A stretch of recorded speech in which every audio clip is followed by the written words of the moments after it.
Hey everyone, Urban Fish Keeper here. It's been a while. It's been a good couple of weeks. The last video I made was the one where I went to collect some native fish in the wild. And since then it's been really quiet. So what's been happening? Not much has been happening in the fish room, and I wasn't going to make a video for the sake of making a video if nothing much is happening. And I've been waiting on some fish to breed, and I've been experimenting with a couple of things. So I'll tell you quickly what I've been experimenting with, and then I'll take you through to the breeding of a particular fish that I want to share with you today. Experimenting, I've been breeding the paradise fish. I've spawned them on 2 occasions now, and I've been trying different methods for rearing of the fry through that first couple of weeks. Now with something like paradise fish, they like your betters, so the babies are minute, bubble nest builders, ideally first foods, infusoria, that's it. What I've been trying to do is to say, well, what if I don't have infusoria, as in my case, I've said I'm not starting infusoria culture, what can I do to raise those? So the first test hasn't gone too well. I think there's only 3 or 4 fry. The second test is doing a lot better. It looks like there's maybe 30, maybe 50. I don't know. They're still too tiny at this stage to tell. But there were quite a few to start with. But I'll make a video on that, and I'll run you through the paradise and what I've been trying there and what has worked and what hasn't worked. Today I want to talk to you about these guys in this tank over here. And it's one of the shell dwellers from Lake Tanganyika. Probably one of my favorites, and one of the ones that I really believe you can quite easily keep and breed in a 20-litre Kmart tank.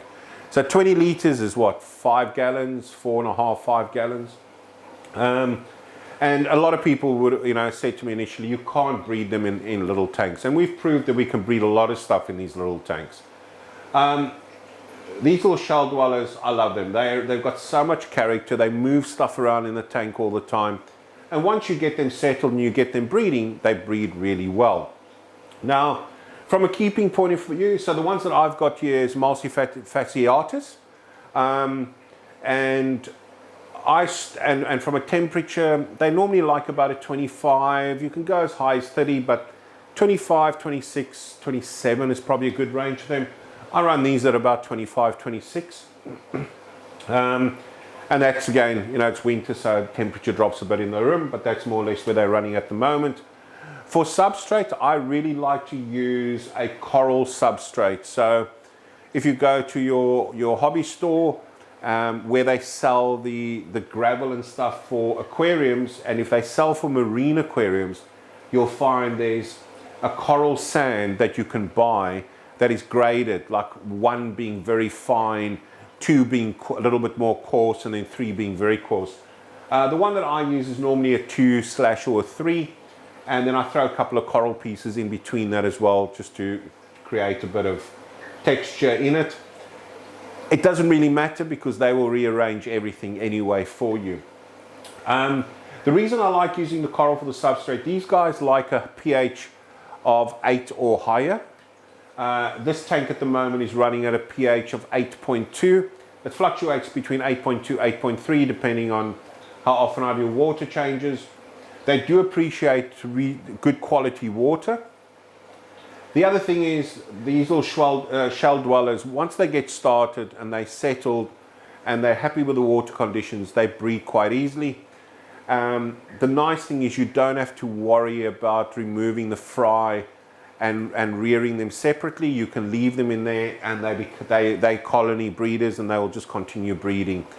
The challenge, of course, in the small 20s is that you can't leave that colony to grow too big. You have to move it out. So what did I do to start this colony? What I did is I went out and I bought 6.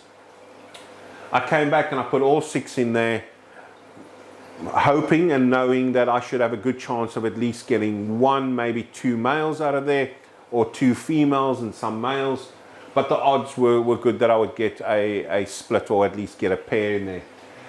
In here, out of the 6, it looks like I've got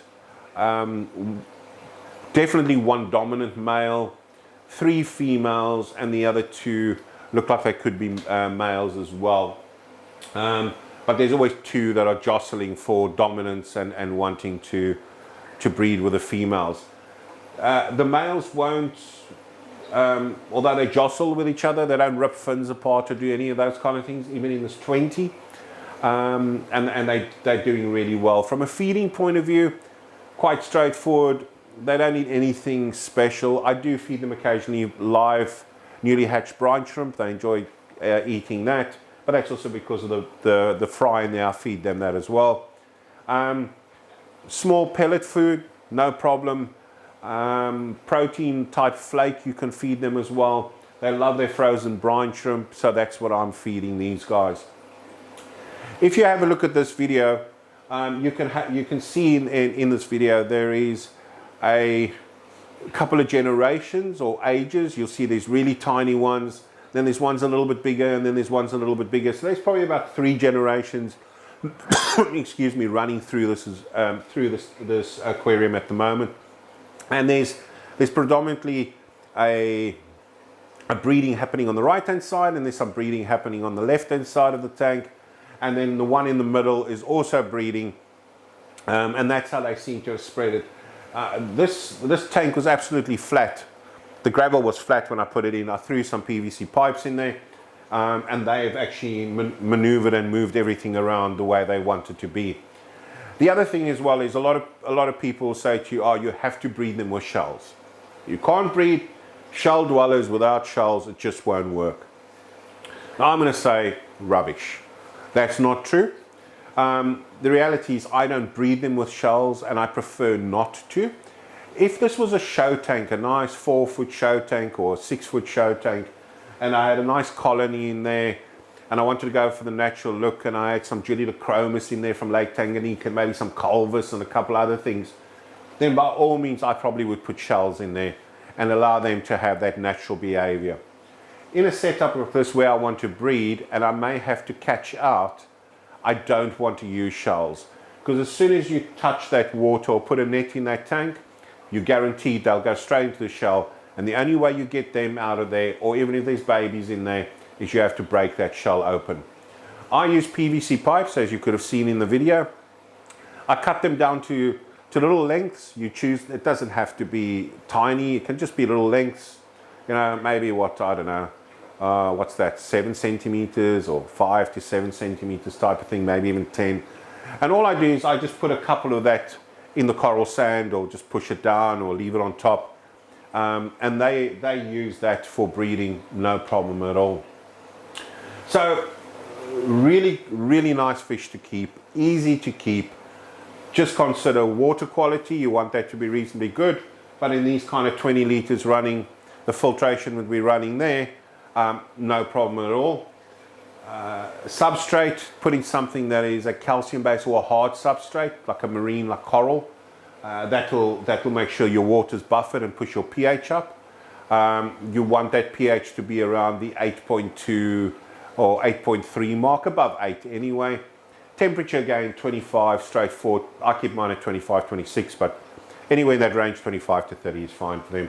Feeding quite straightforward, and then you just leave them to do their thing. Really great, easy fish to keep, awesome personalities to watch. They carry the gravel around and they move and they do this, reconstruct the whole tank according to the way they want it. So yeah, if you're looking at getting into trying some of the Tanganyikans, you want one of the small little Tanganyikan cichlids, in particular a shell dweller, the multi is definitely a really good option. Easy to keep. They breed on their own. That means, you know, if you leave them, every now and then you can move some of those out and you can sell those on, and they pay for themselves, and no problem breeding it in a 20. All right, guys, I just wanted to share with you the breeding of the multis and how that's gone for me. It took a while to get them kick-started, to get them going, but now that they're going, they're doing very well, and as you can see in the video, no problem at all. I'll make another one shortly, another video shortly on the paradise fish and what the experimentation has been there.